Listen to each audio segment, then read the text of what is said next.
akhirnya salah satu di antara kita tewas. Hah?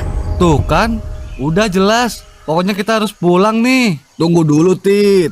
Nih saya mau cerita. Aduh, susah banget nyari sinyal. Woi, gimana ini? Ana lapar banget. Aduh, kita udah nggak punya stok makanan, Wan. Ini makanan saya aja buat kalian berempat. Lah, kok buat kita berempat?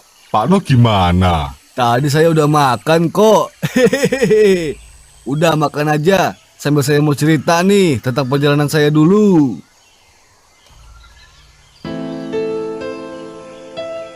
Dulu saya diajak sama dua teman saya, namanya Parjo dan Tarmin untuk mendaki. Akhirnya kita berangkat bertiga.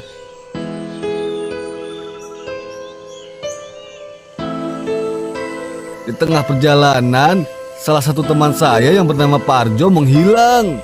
Akhirnya saya dan Tarmin mencoba mencari Parjo. Karena gak nemu hasil, saya ngajak Tarmin pulang untuk mencari bantuan. Tapi Tarmin bilang kalau dia nggak akan turun sebelum menemukan Parjo. Tiba-tiba dalam perjalanan, Tarmin tergelincir ke jurang. Lalu saya berusaha menyelamatkannya. Ia sudah tak sanggup lagi melanjutkan perjalanan karena tulang kakinya patah. Saya bilang ke Tarmin kalau ini semua terjadi karena kita berangkatnya ganjil. Tapi semua itu ditepis oleh Tarmin. Ia tetap meminta saya menemukan Parjo dan melanjutkan perjalanan. Satu hal yang membuat saya terus mau melanjutkan perjalanan, yaitu dia bilang ke saya bahwa teman tak akan pernah meninggalkan teman lainnya dalam keadaan apapun. Dan siapa yang berkorban untuk temannya adalah seorang pahlawan. Pahlawan tak akan mundur walau ribuan rintangan menghadang.